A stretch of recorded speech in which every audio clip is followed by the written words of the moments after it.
ನಮ್ಮ ಸ್ನೇಹಿತರು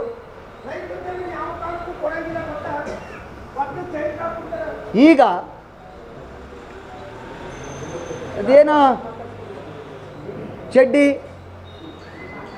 ಅದು ಯಾವುದು ಅಂತ ಗೊತ್ತಿಲ್ಲ ನನಗೆ. ನಮ್ಮ ಜಮೀರಣ್ಣ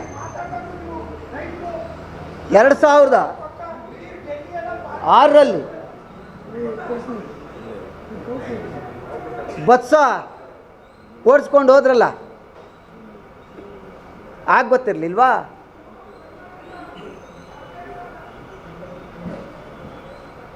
ನಿಮ್ಮನ್ನು ನಿಮ್ಮ ಸಮಾಜ ಗುರುತಿಸೋ ಲೆವೆಲ್ಗೆ ದೇವೇಗೌಡರು ಕುಟುಂಬ, ಕುಮಾರಣ್ಣರವರು ಅವತ್ತು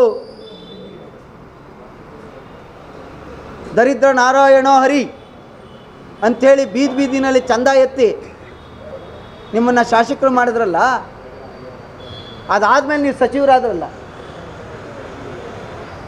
ಆಗ ಗೊತ್ತಿರಲಿಲ್ವ ಜಮೀರಣ್ಣ?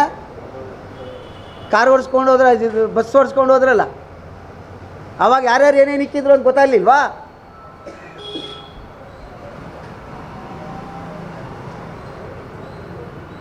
ನಾನು ಕೂಡ ಒಂದು 17-18 ವರ್ಷ ಭಾರತೀಯ ಜನತಾ ಪಾರ್ಟಿಲಿ ಇದ್ದವನು. ಇವತ್ತು 20 ವರ್ಷದಿಂದ JDS ಅಲ್ಲಿ ಇದ್ದೀನಿ. JDS ಅವರು ಒಪ್ಕೊಳ್ಳಿ ಅಂತ ಭಾರತೀಯ ಜನತಾ ಪಾರ್ಟಿಯವ್ರನ್ನ ಬಾಯಿಗೆ ಬಂದಂಗೆ ಮಾತಾಡಿದ್ರೆ ಮನಸ್ಸಾಕ್ಷಿ ಒಪ್ಪಬೇಕಲ್ಲ. ಏನೋ ನಮ್ಮ ಆಸೆಗೋಸ್ಕರ ನಾವು ಪಕ್ಷ ಬದಲಾಯಿಸ್ತೀವಿ. ಅದಕ್ಕೆ ಬಾಯಿಗೆ ಬಂದಂಗೆ ಮಾತಾಡ್ಬಿಡಿ. ಆಯ್ತಲ್ಲ, ಮಂತ್ರಿ ಆಗಿದ್ದೀರಲ್ಲ, ಇನ್ಯಾರನ್ನ ಓಲೈಸ್ಬೇಕು? ನಿಮ್ಮ ಹಳೆ ಸ್ನೇಹ ನೆನ್ಕೊಳ್ಳಿ.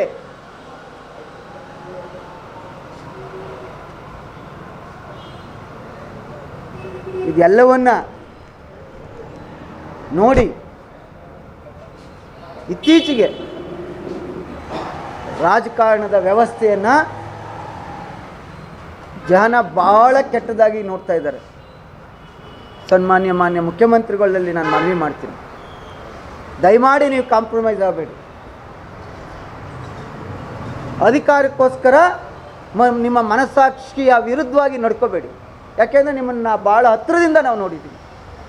ಕೂಡಲೇ ಆ ಕುಟುಂಬಕ್ಕೆ ನ್ಯಾಯ ದೊರಕಿಸಿ.